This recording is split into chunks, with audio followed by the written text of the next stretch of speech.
सब्जियां तो कई सारी हमने अपने गार्डन में लगा ली। आज बारी है सैलेड लगाने की। आज हम ऐसे क्विक क्रॉप्स के बारे में बात करेंगे जिनका सीड टू हार्वेस्ट ऑलमोस्ट आपको 30 डेज में मिल जाएगा। You need to grow to believe this. जब सैलेड आपके सामने आता है तो वो खाने में मज़ा तो तब आता है जब उसमें रंग बिरंगी सब्जियां डली हो। कुछ लाल टमाटर, सफ़ेद मूली, लाल चुकंदर, लाल गाजर, ऑरेंज वाली गाजर, काली गाजर, लाल वाली मूली, कुछ हरे धनिया के पत्ते। इस तरह जब कलरफुल सजा हुआ प्लेट हमारे सामने आता है तो खाने में उसका अलग ही आनंद आता है। जब खाना हमारे सामने आता है तो सबसे पहले हम उसे अपनी आंखों से, यानी जब वो हमें विजुअली अपीलिंग लगता है, जब वो देखने में हमें बहुत सुंदर और अट्रैक्टिव लगता है, तभी हम उसे खाते हैं। इसीलिए आज हम अपने प्लेट में रंग भरने के लिए आज लगाएंगे कुछ रंग बिरंगी रूट क्रॉप्स जो कि हम सैलेड में यूज करते हैं। मगर उससे पहले मैं आपसे निवेदन करना चाहती हूँ, अगर आपने हमारे चैनल को अभी तक सब्सक्राइब नहीं किया है तो प्लीज हमें सब्सक्राइब करें। नमस्कार, मैं रागिनी आपका स्वागत करती हूँ अर्बन गार्डन टेल्स। सबसे पहले हम लगाएंगे किंग ऑफ क्विक क्रॉप रेडिशेस को। ये छोटी वाली वेराइटीज तो आपको ऑलमोस्ट 30 डेज में, 30 टू 35 डेज में आपको हार्वेस्ट मिल जाएगा। ये लंबी वाली मूली जो व्हाइट वाली है वो थोड़ा सा टाइम लगा सकती है, लेकिन ये भी 50 डेज में आपको अच्छी हार्वेस्ट मिल जाएगी। ये भी ब्रासिका फैमिली से आती है, जिस फैमिली से हमारा कॉलीफ्लावर, ब्रोकली, केल वगैरह आता है, उसी फैमिली से आता है। मेनली हम इसके बल्बस टैप रूट यानी इसकी जड़ को हम खाते हैं। जो मेन इसकी जड़ होती है उसे हम खाते हैं।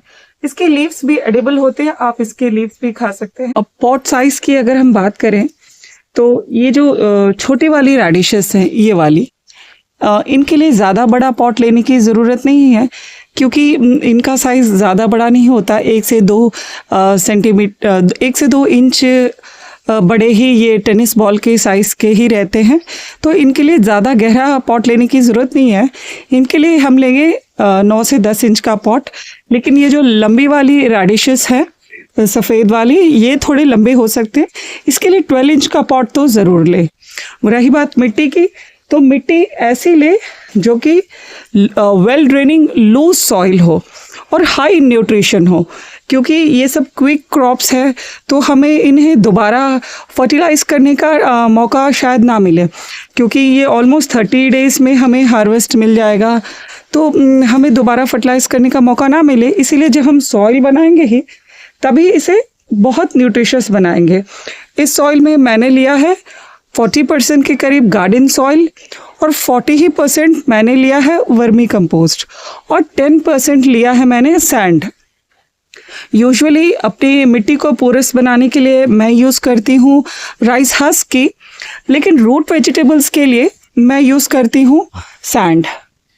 रूट वेजिटेबल्स की मिट्टी बनाते वक्त मैं उसकी मिट्टी में सैंड इसलिए डालती हूँ क्योंकि रूट वेजिटेबल्स जो है ज़मीन के अंदर ग्रो होते हैं, तो उसे कोई भी अगर हिंड्रेंस मिले या कोई भी रुकावट मिलेगी तो उसकी शेप सही से नहीं बनेगी, वो डिफॉर्म हो सकता है। इसीलिए राइस हस्क की जगह मैं रूट वेजिटेबल्स में हमेशा 10% सैंड यूज करती हूँ। इसकी ड्रेनेज का भी आप बिल्कुल ध्यान रखें, क्योंकि कोई भी रूट वेजिटेबल्स हो, चाहे वो रेडिशेस हो, कैरेट्स हो, बीटरूट हो, लहसुन, अदरक, प्याज, कोई भी इस तरह की जो जमीन के अंदर ग्रो हो रही है, उस तरह के वेजिटेबल्स को स्टैंडिंग वाटर बिल्कुल पसंद नहीं है। तो इसीलिए आप उन्हें लगाने से पहले अपनी ड्रेनेज होल बिल्कुल चेक करें कि पानी उस स्पॉट में बिल्कुल ना रुके। वेजिटेबल्स लगाने से पहले हम अपनी ग्रो बैग को पहले अच्छे से पानी से भिगो देंगे। इस तरह से अपनी मिट्टी को अच्छे से भिगो दें।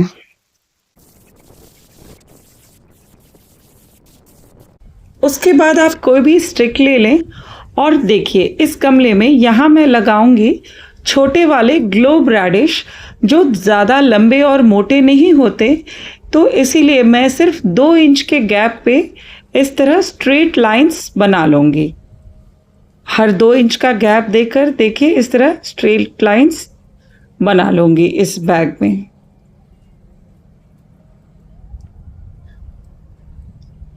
और फिर ये बगल वाले बैग में यहाँ मैं लगाऊंगी काली वाली गाजर।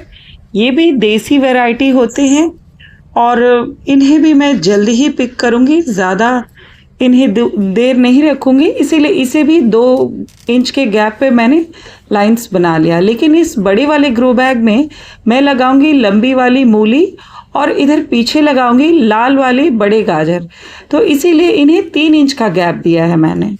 आपने गाइडिंग लाइंस जब बना ली, अब क्या करना है, आपको 1 सेंटीमीटर यानी आपके नाखून की लंबाई के बराबर एक गहरा गड्ढा इस लाइन में बनाते जाना है। ये जो गाजर और मूली के सीड्स हैं, ये ज़्यादा बड़े और मोटे नहीं होते, ये बहुत ही महीन और छोटे हैं। तो याद रहे, इसे हमें मिट्टी के अंदर दफनाना नहीं है, बिल्कुल इसे हम सतह पे ही बोएंगे। इसीलिए ज़्यादा गहरा गड्ढा नहीं बनाएंगे, सिर्फ 1 सेंटीमीटर की गहराई वाली हम इस पे गड्ढे बनाएंगे। इस तरह से मैं अपनी उंगली से ही इस तरह से इन लाइंस पे हल्का गड्ढा बनाते जाऊंगी। और फिर अब लगाएंगे हम इस पे अपने सीड्स। ये देखिए इधर भी मैंने हल्का गहरा उन लाइंस को बना लिया। सबसे पहले मैं लगाऊंगी यहाँ पे वो ग्लोब रेडिश छोटे वाला।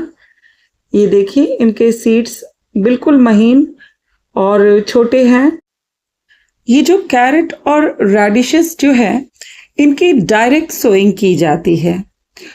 कहने का मतलब है, इन्हें जहां आपको लगाना है वहीं उनके सीड्स गिराए जाते हैं, यानी इनकी पौध या सैपलिंग तैयार नहीं होती है। हमें जहां भी लगाना है वहीं पे हम इसके सीड्स डालते जाएंगे, क्योंकि इनको सेपरेशन बर्दाश्त नहीं होता। जैसे मैंने बताया, हम इसकी टैप रूट यानी इसकी मुख्य जड़ को हम खाते हैं। तो अगर इसकी पौध वगैरह बनाने की आप कोशिश करेंगे और उसे फिर अगर ट्रांसफ़र करेंगे मिट्टी में, तो वो लग नहीं पाएगा, वो मर जाएगा। इसीलिए जहाँ भी आपको लगाना हो वहीं पे डायरेक्ट हम सो करेंगे। ये देखिए यहाँ मैं काली गाजर के सीड्स लगा रही हूँ। इसके सीड्स भी बहुत महीन है, देखिए बिल्कुल ऊपरी सतह पे ही मैं बस लगाते जा रही हूँ। ये 12 दिन का बाद का अपडेट है। देखिए इस तरह जब छोटे पौध निकल आए, 1-1 इंच की दूरी यानी आप इस तरह से 2 फिंगर्स रखकर एक गाइडिंग लाइन बनाएं और 2 फिंगर्स के बीच में इस तरह जो भी पतले सीडलिंग्स हैं, जो कमज़ोर सीडलिंग्स है, उन्हें हम हटाते जाएंगे। आप हाथों से धीरे से भी उसे खींचकर निकाल सकते हैं, या अगर आपको वैसे लग रहा है कि बगल वाला सीडलिंग भी हिल रहा है, तो आप इस तरह से सिजर्स से भी उसे धीमे से कट कर सकते हैं, या नहीं तो इसे धीमे धीमे इस तरह खींच के हटा सकते हैं। और यहाँ मैं लगा रही हूँ लाल वाली गाजर। और आप जब भी गाजर के सीड्स लगाएं, थोड़ी घनी लगाएं, यानी एक जगह काफ़ी सारे सीड्स लगाएं और बाद में फिर हम उसे इस तरह अपने हाथों से पिक करते जाएंगे। ये भी 12-15 दिन का बाद का अपडेट है। फिर मैं लगाऊंगी नेक्स्ट ये वाइट वाली रेडिश। ये देखिए इस तरह से मैंने लगाया हुआ है। मैं बताऊंगी कि ये मेड़ मैंने कैसे बनाया। पहले आप अपने बनाए हुए इस गड्ढे में सीड्स देखिए इस तरह डाल लीजिए। उसके बाद आप इन सारे सीड्स को बिल्कुल हल्के हाथों से कवर करेंगे। ये देखिए बिल्कुल लाइटली कवर करेंगे, ज़्यादा गहराई में इन्हें नहीं डालना है, बिल्कुल हल्की हल्की मिट्टी इस पे डाल देंगे। और याद रहे, सारे सीड्स में कुछ सीड्स ज़रूर बचा के रखें, उन्हें 15 से 20 दिन बाद फिर लगाएं। इस तरह से क्या होगा, एक कंटिन्यूअस हार्वेस्ट आपको मिलते रहेगी। इसे कवर करके हल्के हाथों से हम दबा देंगे ताकि सॉइल टू सीड कांटेक्ट बने रहे, और फिर इसे हम बिल्कुल हल्के हाथों से पानी देंगे ताकि सीड्स अपनी जगह से हिले नहीं, और इसे 6 घंटे की धूप ज़रूर दे। देखिए जब आपकी मूली के पौधे 2 से 3 इंच के हो जाए तो आप इस तरह से मिट्टी से उसे उसके स्टेम्स को दबा दें, दोनों तरफ से मिट्टी उस पर चढ़ा दे। देखिए उस तरफ से भी मैंने मिट्टी और इस तरफ से भी मिट्टी चढ़ाकर उसे दबा दिया है, क्योंकि ये जो रेडिशेस के जो स्टेम्स होते हैं वो बहुत कमज़ोर होते हैं, उन्हें सपोर्ट की ज़रूरत होती है। जो भी आप 1-1 इंच की गैप की दूरी पर जो भी रेडिशेस बीच में आए उन्हें हटा दें, उनके कमज़ोर पौध को निकाल दें और उसके बाद दोनों तरफ से इस तरह मिट्टी उस पर चढ़ा दें।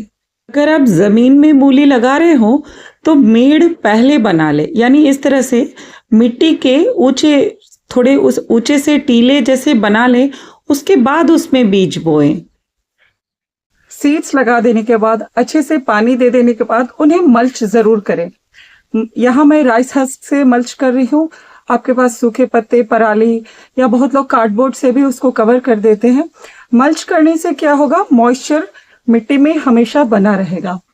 आपने सीड सो करने से पहले मिट्टी को मॉइस्ट कर दिया, सीड डाल दिया, पानी भी डाल दिया, उसके बाद अगर मान लीजिए 1-2 दिन बाद कड़क से धूप आ गई और आपकी ऊपर ही सतह सूख गई, तो फिर क्या होगा, हमारे जो सीड्स हैं रूट वेजिटेबल्स के, आपने देखा बहुत ही महीन है। इसे हम डीप नहीं सो कर रहे, इसे हम बहुत शैलो यानी ऊपरी मिट्टी के ऊपरी सतह पे ही हम इसे लगा रहे हैं। तो अगर 1-2 दिन की भी अगर धूप इसे कड़क करके मिल गई और मिट्टी की मॉइस्चर सूख गई तो आपका सीड्स जो है वो मर जाएगा, डेड हो जाएगा, वो जर्मिनेट बिल्कुल नहीं करेगा। इसीलिए जब तक कि सीड्स हमारे जर्मिनेट नहीं हो जाते, वो 1-2 इंच के पौध नहीं दिख जाते आपको, तब तक मिट्टी में मॉइस्चर बनाए रखना, नमी बनाए रखना बहुत जरूरी है। इसीलिए आप कोई भी चीज से इसे मल्च जरूर करें। मैं यहाँ राइस हस्क से देखिए इस तरह मल्च कर रही हूँ।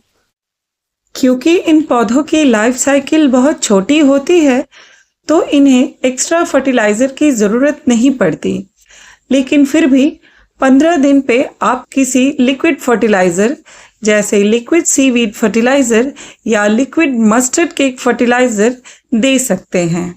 हमने जाना सैलेड में यूज होने वाले कुछ रूट वेजिटेबल्स के बारे में। जल्द ही हम सैलेड में यूज होने वाले पत्तेदार सब्जियों के बारे में भी जानेंगे। अब बात आती है कि हम इन्हें हार्वेस्ट कब करें। इन्हें हार्वेस्ट आप जितना जल्दी हो सके उतना कर सकते हैं, क्योंकि जब ये छोटे होते हैं तो इनका जो टेस्ट होता है और इनका जो टेक्सचर होता है बहुत बढ़िया क्रिस्पी, क्रंची और स्वीट सा होता है। लेकिन आपने इसे ज्यादा देर छोड़ दिया जमीन पे तो ये हो सकता है लंबे मोटे तो हो जाए, लेकिन फिर उसका टेस्ट वो वुडी सा टेक्सचर आएगा और बिल्कुल अच्छा नहीं लगेगा। तो इसे आप जितना यंग हो सके आप उतना यंग इसे आप तोड़ सकते हैं। आप इन वेजिटेबल्स को एज ए कंपेनियन प्लांटिंग भी लगा सकते हैं, जैसे कि आपके टमाटर के पौधे हो गए, शिमला मिर्च के पौधे हो गए, बीन्स के हो गए। अगर उस बैग में, उस एरिया में आपके पास जगह है तो आप कुछ बीज रूट वेजिटेबल्स के वहां डाल सकते हैं, क्योंकि ये क्विक टू हार्वेस्ट होते हैं। ये जब तक कि मैच्योर होंगे हम इन्हें हार्वेस्ट कर लेंगे, तब तक हमारा जो टोमेटो कैप्सिकम के पौधे हैं तब तक वो बड़े हो रहे होंगे, तो उन्हें ये बिल्कुल भी प्रॉब्लम नहीं देता है। तो उनके साथ भी इन्हें आप लगा सकते हैं। आप हमें कमेंट्स जरूर करें, क्योंकि आपके कमेंट्स से हमारा उत्साह तो बढ़ता ही है, मगर आपके कमेंट्स और सजेशन से कुछ नया और बेहतर करने की राह दिखती है। आशा करती हूँ आपको आज का वीडियो हमारा पसंद आया होगा और आपने हमें बिल्कुल सब्सक्राइब किया होगा। तो इसी उम्मीद से आपसे विदा लेती हूँ, मिलती हूँ फिर किसी वीडियो में। तब तक के लिए नमस्कार।